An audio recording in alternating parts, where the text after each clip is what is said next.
Awesome. Thank you for coming. I was so scared no one would show up. So first off, I have a email sign-up sheet going around, and it's going to be part of a drawing at the end of the panel. So if anybody wants to win something cool ocarina related, just drop your email. I promise I don't spam. And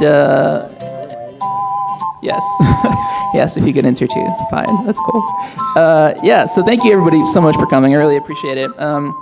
How many people have actually seen my videos before? Just out of curiosity. A couple of you. Awesome. Cool. So my name is David Erick Ramos. I am a YouTuber. I've been doing it for about 11 years now, actually, as of January 1st. So really excited. One of the songs you guys were hearing was one of my anniversary songs. Every year I write a new song. That's a huge collaboration.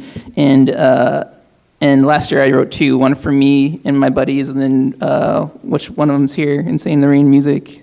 Yeah, he was actually playing in that, so thank you. Yeah. And then I do one huge collaboration with ocarina players from all over the world. So yeah, that's the music you guys were just listening to. So we talked about the newsletter. If you guys, I'm gonna have a question and answer at the end, but if you don't wanna shout your question at me, you can tweet it, just hashtag MAGFest Ocarina, and then I'll get to it at the end. So a little bit more about me. I have been not only performing on YouTube, but I also do recording projects. These are just a couple of the projects that I've done. The two on the left are Zelda related, of course. Time's End, which was an amazing concept album for Majora's Mask. I was on that. Thank you. The last ZREO album, which was really, really amazing. You can find it on YouTube as well. Those are two of my personal original albums on the right, available on iTunes, Bandcamp, and Amazon. This is my new band, Okabanda. I'm gonna get a little bit more into the history of why there are exactly 7 of us in a second, but I'm just gonna introduce them slowly from left to right, and then they're gonna slowly perform for you throughout the panel. This is Tad Housley. Jordan Moore. Andy Cormier. Caitlin Scott. Stephen Higby, and Ella Tran.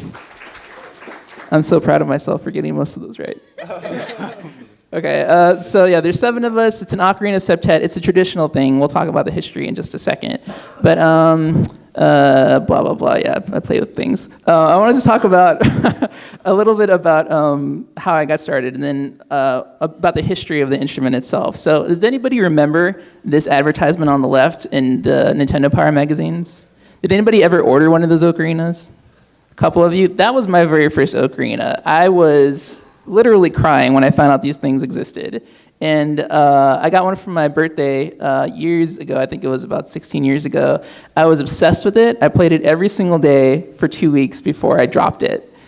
And then I cried again. They're ceramic, so some of you probably have broken one or played around with one before. They're really beautiful instruments, but they're also really fragile. But on the positive, they're also in a bunch of different materials, which I'll show you guys in a second as well. The video on the right was my very first YouTube video 11 years ago. I posted it on New Year's Eve, and it has, I think it's like 8.5 million now, but currently the most watched ocarina video on YouTube. But it's stupid because it's like a 30-second clip of me in my bathroom. And it's terrible quality, but it's there. So I wanted to show you a couple quick seconds of some of my more recent videos that aren't as crappy. Let's jump up here.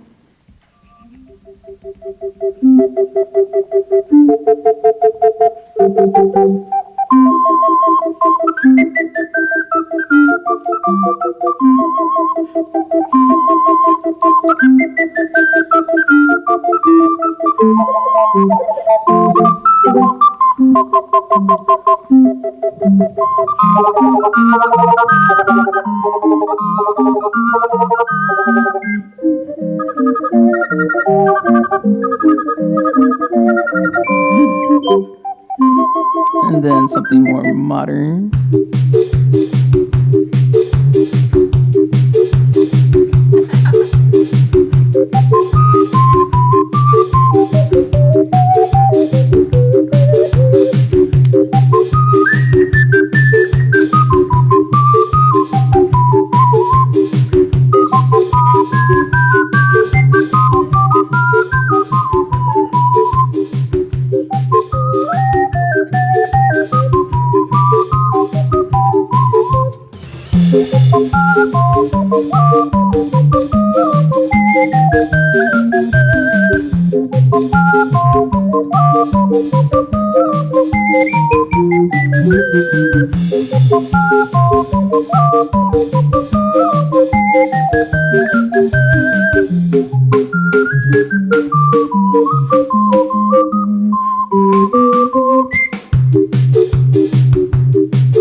I'll stop it here. I got so much flack for using a fork and knife. I just want to put that out there. But I hope you can appreciate, I picked up the ocarina right after and played again, so I had a very split amount of time to eat that spaghetti. So, what is an ocarina? The more classical term for it is it's an aerophone, basically a wind instrument. More specifically, it's a globular flute. As you can see, there are a bunch of different sizes up here. Most of them are in the shape of globes. So I wanted to show you a quick example of the different sizes. One of the smallest ones you can find are usually sopraninos. It even has a tiny, tiny one over there, if you can demonstrate it real quick.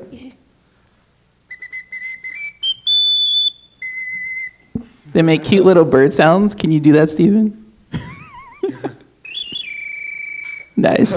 And then you have giant ones like the contrabass C, that is Jordan's specialty, which he can play something real quick.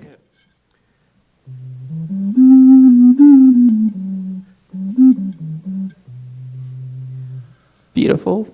And there's a whole bunch over here. So at the end, I wanted to save a little bit of time if anybody wanted to come and check them out. How many people actually own an ocarina?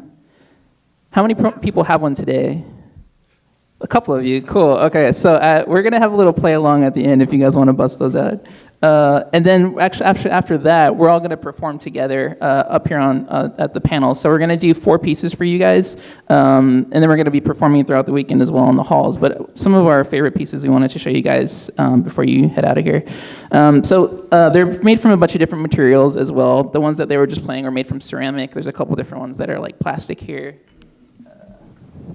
This one is made from plastic. Some of you actually probably have something like this, a baby soprano C ocarina. There's some that are made from like wood. I don't think we have any here. Metals. Okay, cool. Yeah, this one's really beautiful, which he'll show you in a little bit too. So a bunch of different materials. They all kind of have their pros and cons, but ceramic is definitely the most that you'll find.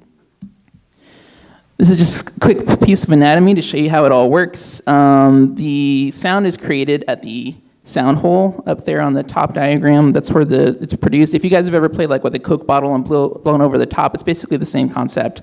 Only with the windway, which is like this, it actually directs it for you, so you don't have to worry about it like a transverse flute. The wind goes inside the chamber, it reverberates inside, and that's what produces the tone. And then as you lift up more holes, it creates more volume on the inside, which changes the pitch.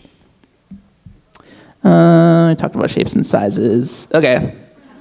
This is the saddest part of my panel, so I apologize in advance. There is an ocarina that's flowing all over Amazon and eBay and all these different websites, and it's super cheap, but it's terrible quality. And how many of you actually have this ocarina? I'm so sorry.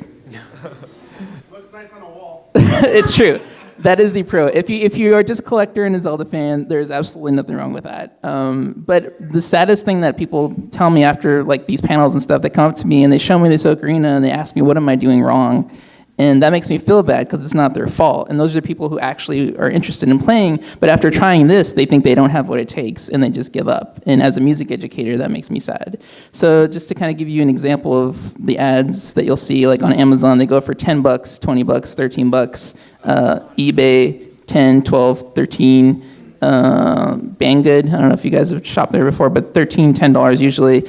What sucks even more is that at cons, you'll find these for like $25, $30, or $40, and they're ripping people off, which is terrible. So just keep an eye out. If you have friends who are interested, make sure to tell them to stay away from these. And some Facebook ads, 60% off. What a deal. So now just a quick brief history. So like I said, there's a bunch of different ocarinas up here. So what we're going to do is I'm actually going to talk a little bit about them, and then everyone up here is going to sample a different ocarina to show you how it works and how they sound. So after those terrible Zelda ocarinas, these are probably the most common ones you'll find. They're usually very quickly made, not tuned very well, but because they're more of a novelty item, you'll find them in music shops all over the place. They're made in South America, Peru.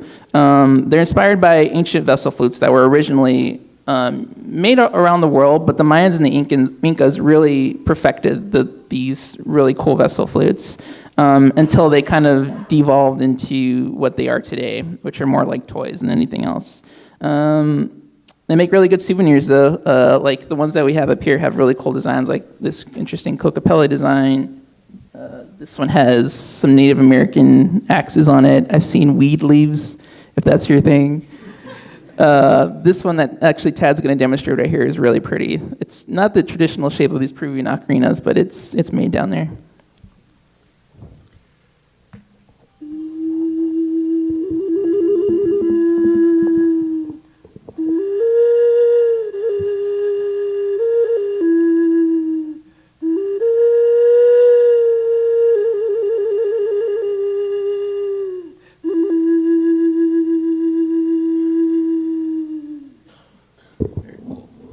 And that's something that you would probably hear on the more accurate original vessel flutes. So very nice, thank you, Tad.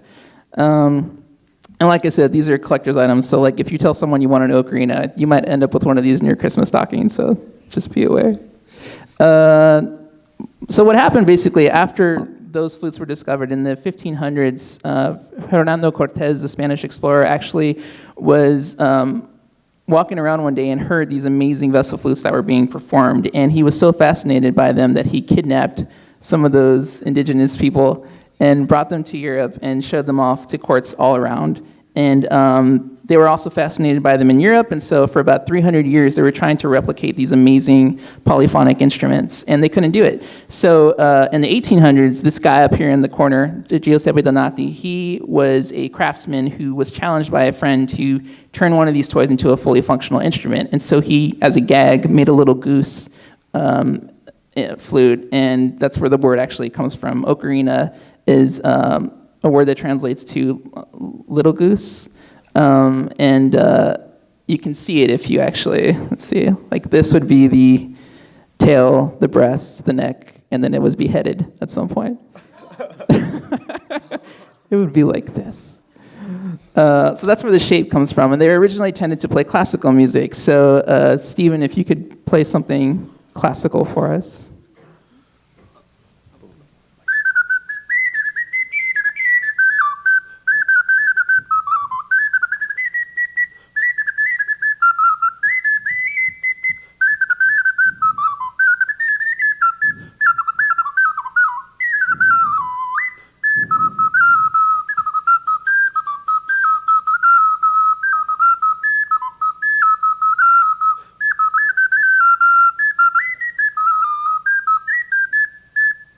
Yay! Thank you. So the original intention for this instrument was actually to be performed in septets. So basically, it started off with 5 ocarina players in different sizes, like the ones you see here in the middle. And eventually they added 2 lower ocarinas for a total of 7, which is the traditional ocarina ensemble. And there are so many that are throughout Europe and then also throughout Asia that I've really felt like we needed one to represent the US. So I gathered a bunch of my friends and decided we should play a bunch of geeky music. So we're excited to share that with you at the end.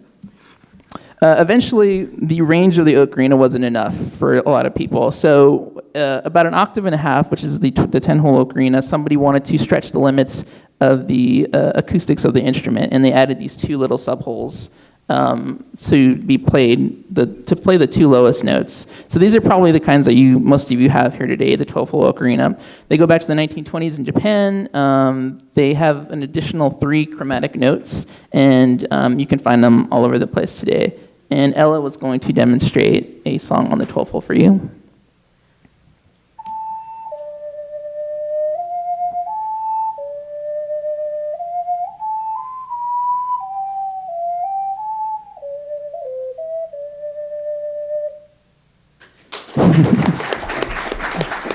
And these are hugely popular in the 1970s and 80s, which is what inspired Miyamoto to use them in the Zelda games because there was a huge craze for them. So yeah, thank you Miyamoto for introducing us all to this. Eventually, people really liked the idea of how compact they were, but they wanted to see how they could use the limitations of the size and turn it into something more portable, which is where the 6-hole and 4-hole ocarinas came from. So in the 1960s, an English mathematician and musicologist by the name of John Taylor was experimenting with different shapes, and he discovered this really cool system, almost based on the binary system, which is a 4-hole ocarina that I'm wearing right here. So you can actually play a full octave with half the amount of holes just by doing different finger positions.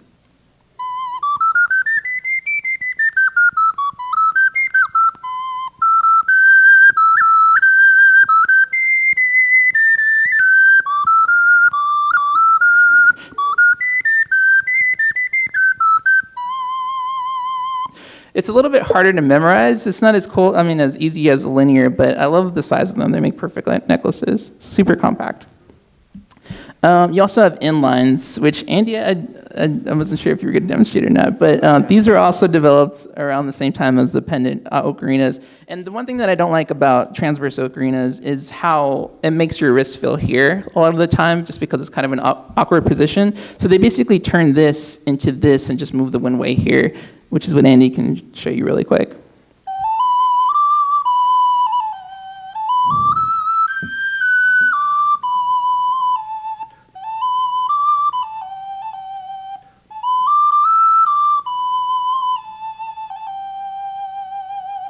So you can see, Andy, hold it in front of you again, just how much more comfortable, you can clap, thank you. Just how the positions of the wrist, it's just so much easier to play, more like a tin whistle or a recorder.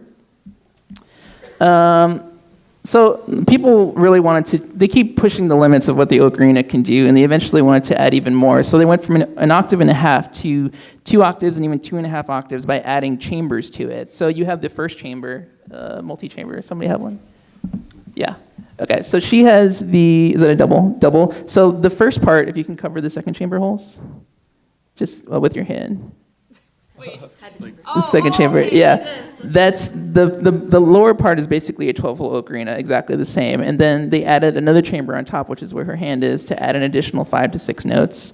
And then we also have triples, which we'll show you in a second too. But yeah, that's even another chamber on top of it. One that we don't have here is a quadruple, which is basically a triple chamber with a tumor on it.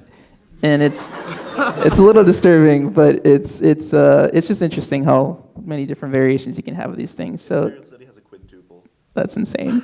Can we try the double ocarina? Yeah.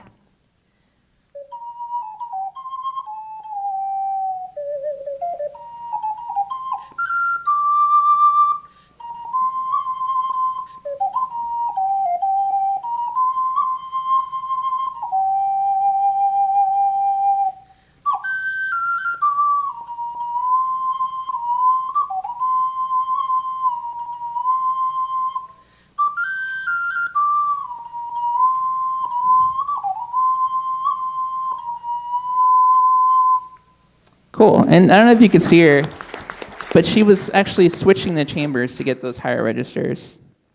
And that's just how they work.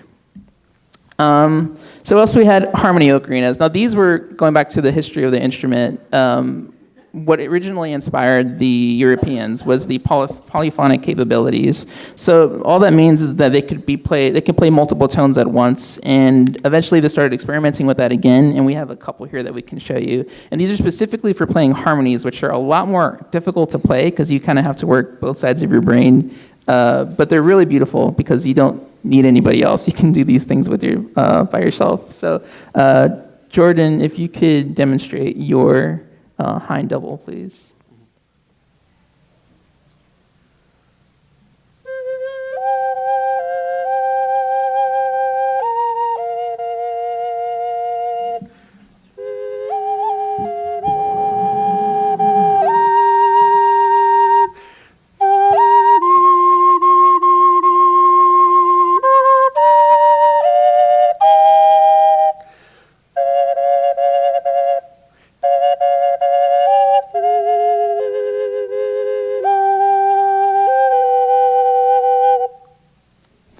Nice. Thank you. And then Andy is going to play kind of a mix of the two. So it's a harmony, but it also is an extended range, like the doubles and triples.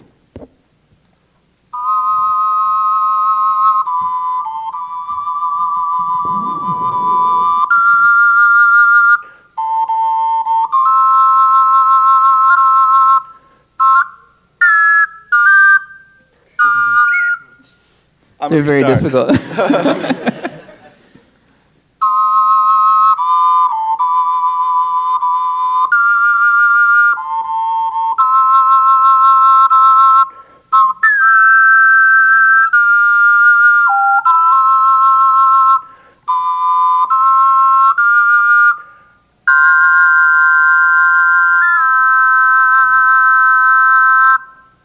Nice. Thank you, Andy. The other half of my brain stopped working. So actually, a slide that I didn't include in here was the Zelda ocarinas, but I did want to spend a couple minutes on them because that's how most of us got into it. So I'll get to this part in a second. So most of you, how many of you have played like Ocarina of Time and Majora's Mask? Most of you, okay. I appreciate you people. Everybody else get with the program. Now, the ocarina that would inspire the Zelda ocarinas was actually a 10-hole and 12 holes that were popular in Japan at the time. But what Nintendo had to kind of wrestle with is how they could tie that into promoting a product of their own, their business, so it makes sense. So what they tried to do was create an ocarina in-game that, or at least in the art design, that replicated the controller of the N64. As you can see here, like it's clearly like a line of holes, but what they had to do, and I have a love-hate relationship with this one in particular, is use the shape and still squeeze the N64 controller. This is the official Ocarina of Time that ThinkGeek and GameStop just came out with. But this is what we wanted when we first discovered the ocarina. And ocarina makers from all over the world were getting requests for an ocarina of this shape, which didn't exist. In fact, if you try to play something like this, you'd have to go like this, and then also like this, and it's just really uncomfortable. Which let me play this dinky thing for you real quick. So how this works is it actually uses the C buttons A, B, and Z, and you can, has a little speaker.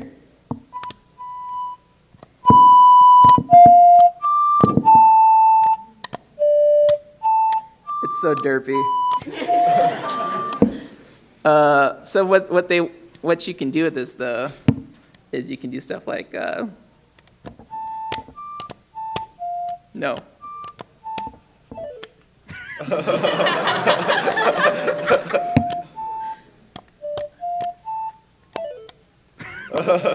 Wait, I'm gonna get it. Starting too low. This brings back so many memories. There it is, okay.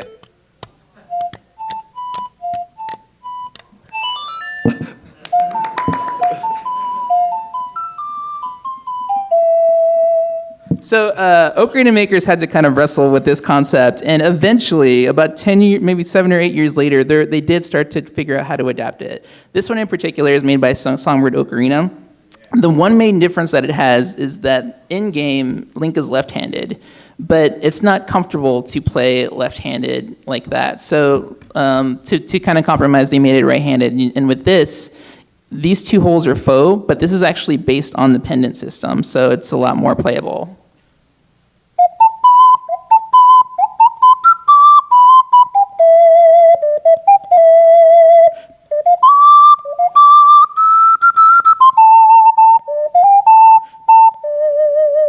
It's much more satisfying than this. So these are available now. There's actually 4 different variations of 7-hole ocarinas. So if you wanted to fulfill those dreams from your childhood, it's possible now. The ones that I like the most, though, are the 12-hole replicas because it's a lot easier to perform with, and it's still really beautiful. And that's also a Songbird as well. And at the end, we're going to have some time for you to guys come and check these out and ask some questions as well if you want. But first, let's play a couple songs together. Those of you who have ocarinas, go ahead and whip those out, and we're going to start with the scale. Just to kind of show you the functionality for those of you who don't have them. Basically, these are ocarina tabs, and if you start on the left side, you can see that all those holes are closed, and as you work your way up the scale, you can play, you just open more holes, and the pitch goes higher. So let's go ahead and play together, and I've never had this many people up here to help me before, so let's try it. Everybody has a C? I'm sure most of you out there have a C as well. I'm going to play on my pendant. So the pendant's a little more confusing, but do your best to follow along, and it's from your perspective too. Okay, we're going to go 1, 2, 3, 4. Ready, and play.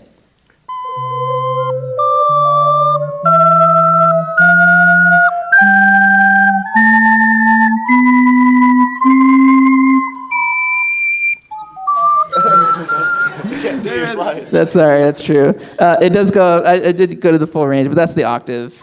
Starting at on the top line where you see the 2 thumb holes in the bottom, it's usually assumed that those are close to the very end. Let's do a super easy tune. You found an item, and for those of you who can't see over here. Thank you. Yeah, so it should sound like this. Right. I think. Yeah? Okay, all together. 1, 2, 3, 4.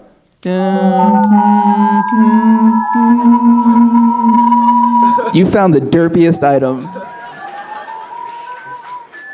Let's try that one more time, a little slower. Okay. Ready? 1, 2, ready, play.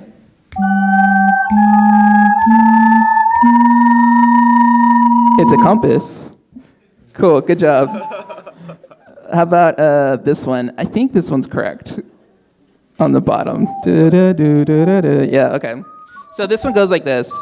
So as you can see that there's actually spaces. That means that you hold that note a little bit longer. So do do do do do do do. Make sense? Cool. Let's try it together. Really slow. 1, 2, 3, ready, set, play.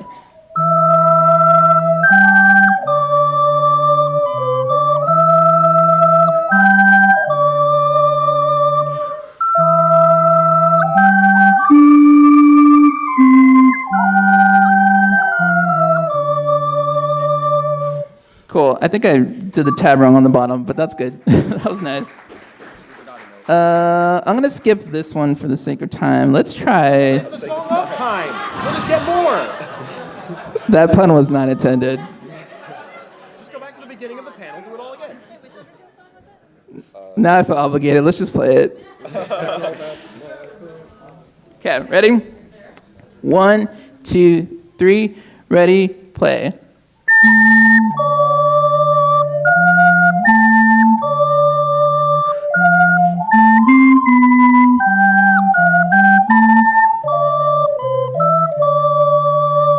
That was good. Good job. Okay, now this one. This one's kind of repetitive, but it's really easy. So it goes, how many of you played Undertale? Very nice. Okay, so you'll remember this. This is one of the most memorable tunes. Do do do do do do do do do do do do do. It's that one. Okay. Nobody up here knows it. Okay, ready? Let's try it together. We'll do one.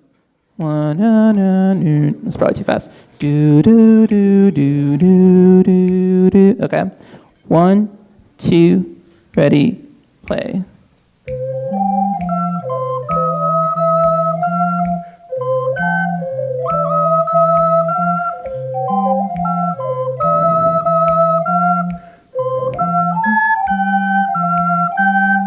Cool. Yeah, this one's really nice to play because on top of it you can throw that do do do. So if you have a friend, it's a nice duet. Questions? All right.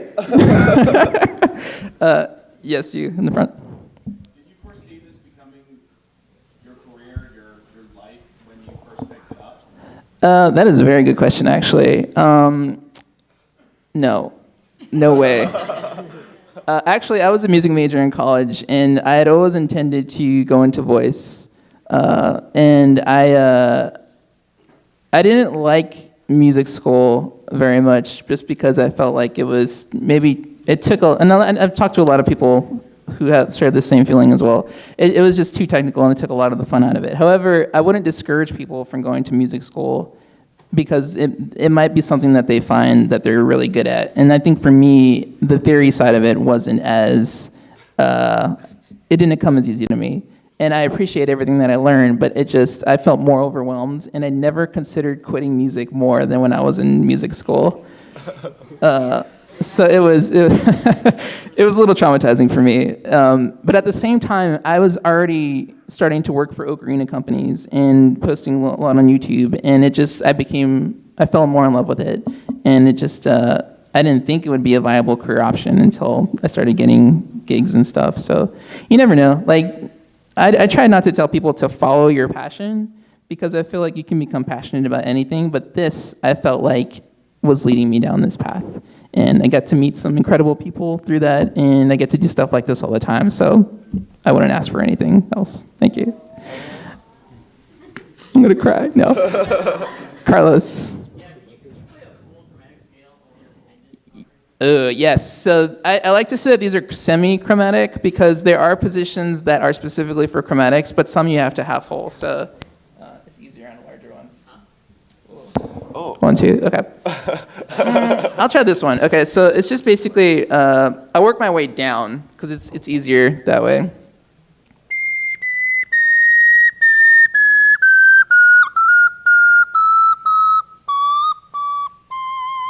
The smaller the holes, the more difficult that is.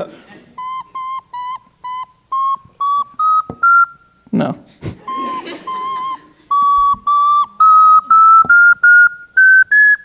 Something like that.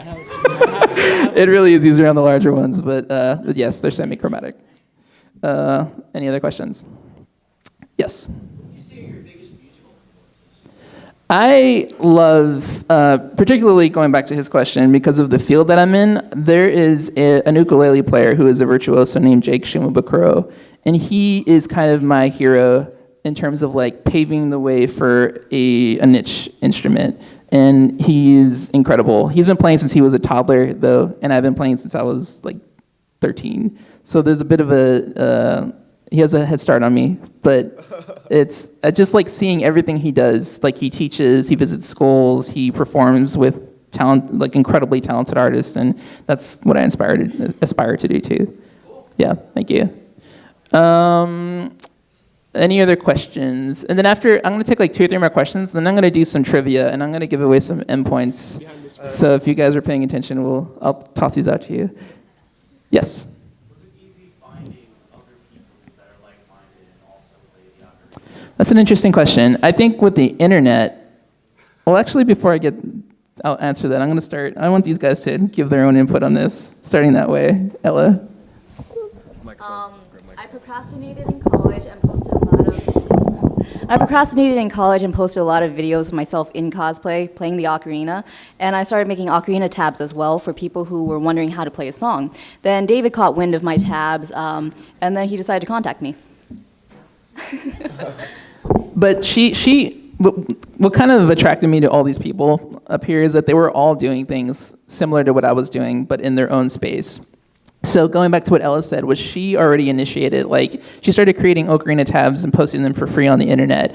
And I found her through Instagram because she was posting ocarina covers as well. And so she was already building up a following, which is what caught my attention. Steven, just to repeat the question, was it easy finding other ocarina people? It was pretty hard for me to find other people, unless like they saw me playing it, like, oh, that's cool. Where can I go get an ocarina? I'm like, over here. And I didn't meet them until I saw David's video about saying, hey, we need another ocarina player. And I decided to try to become one, and I did. Yeah. Craigslist ocarina player. Caitlin?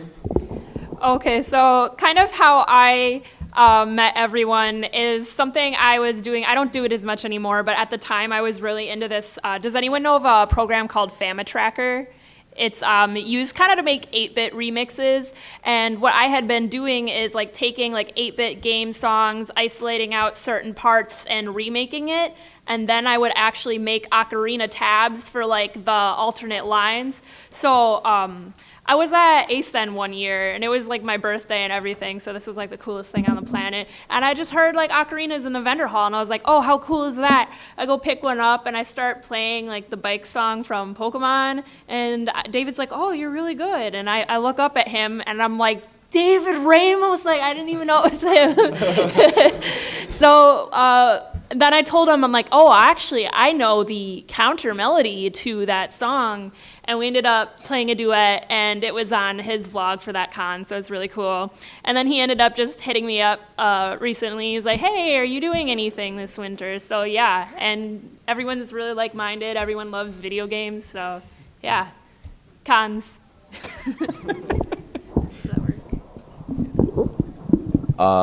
Hi.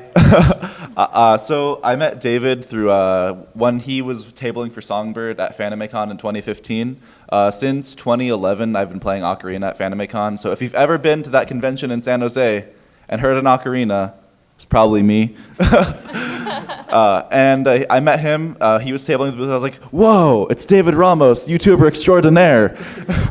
And I was like pretty much just like, hey, David, I play ocarina at this convention. You're in my turf. No. I said, hey, can I help you promote the Songbird table? And he was like, yeah. He handed me like a bunch of business cards. I went around, handed out business cards while playing. And then for the next year, he said, hey, do you want to help with the Songbird booth? And I was like, yeah, I'll do that. And then 6 months later, he said, hey, can you read sheet music? I was like, yeah, I can do that. Then he was like, hey, do you want to join this ocarina ensemble I'm starting? And I'm like, yeah, I can do that. And the rest is history. But in terms of meeting people for playing ocarinas, in San Jose, there's at least 10 of us. So that's nice. Hi, everyone. So going back to finding people who relate to ocarina, I haven't come across a lot of people, but I have taught a few people to play ocarina. So in high school, I had an ocarina ensemble for a short period of time. And now in my college, I run an ocarina septet. That's not this one. But the way David and I connected is that we both make YouTube videos. We both make multi-track ocarina videos mostly. So yeah, that's how that happened. David was actually the person who inspired me to play ocarina. Yeah, the first time I discovered ocarina was one of his videos, so now I'm here. Nice. So when I started playing ocarina, I didn't even know anybody really who knew what it was, to the point where I had to try and convince my parents to buy me what they thought was a $75 whistle.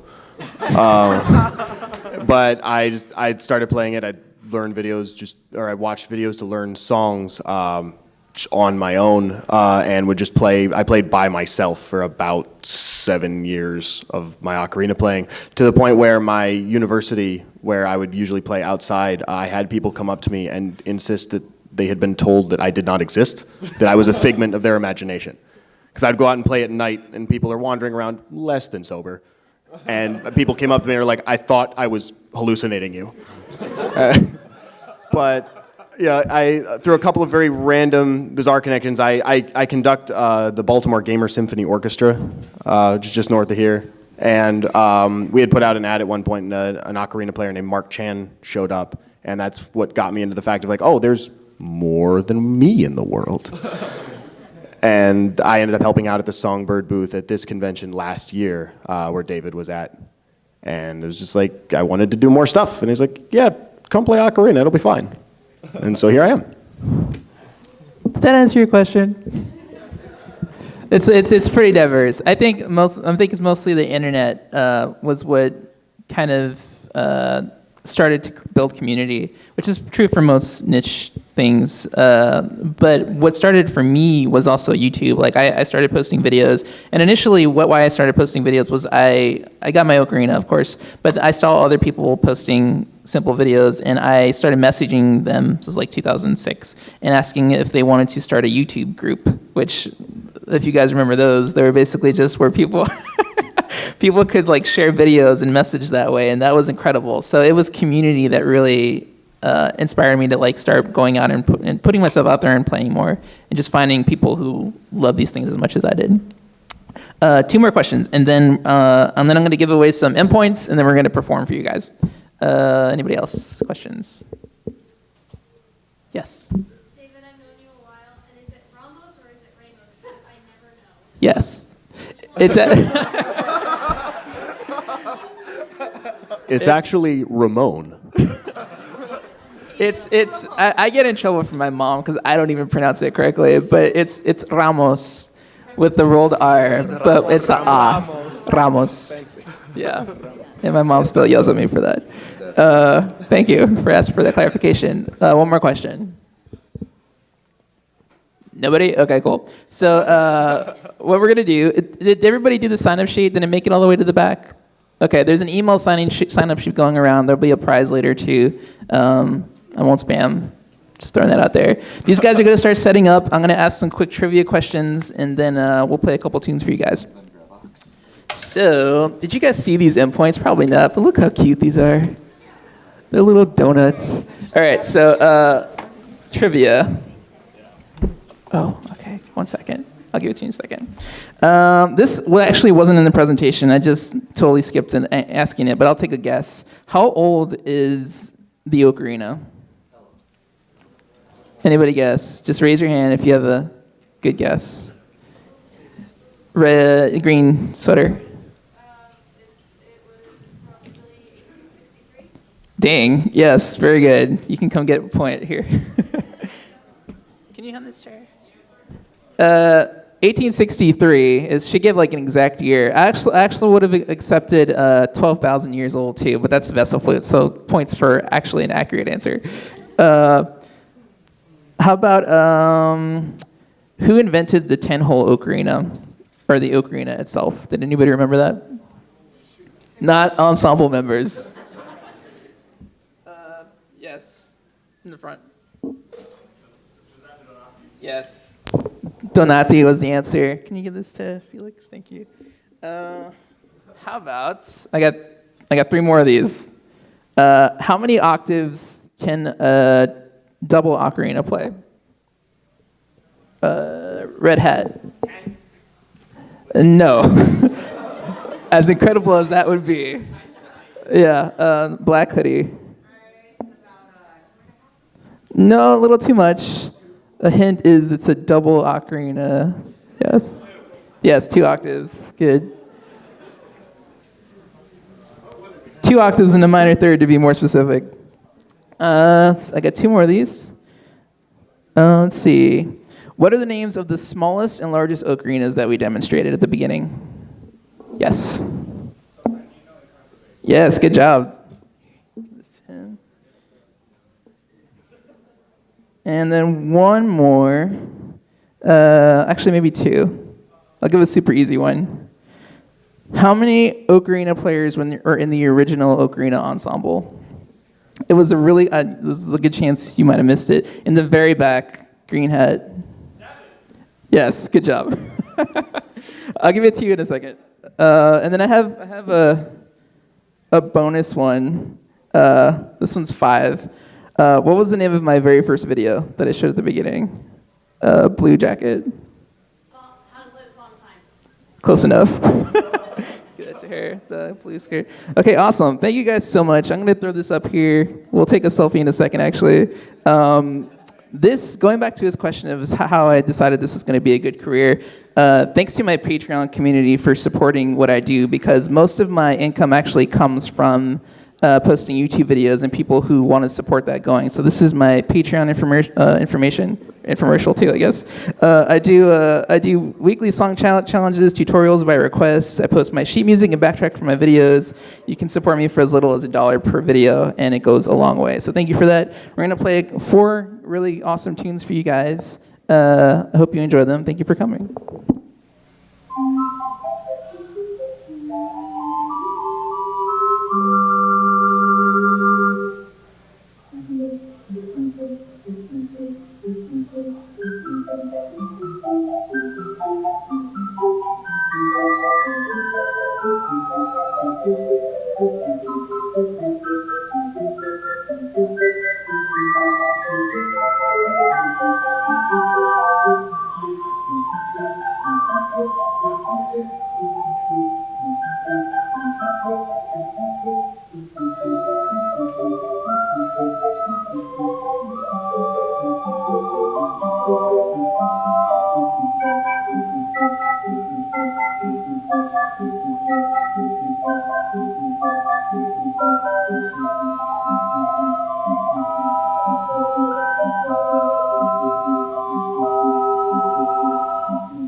Thank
you.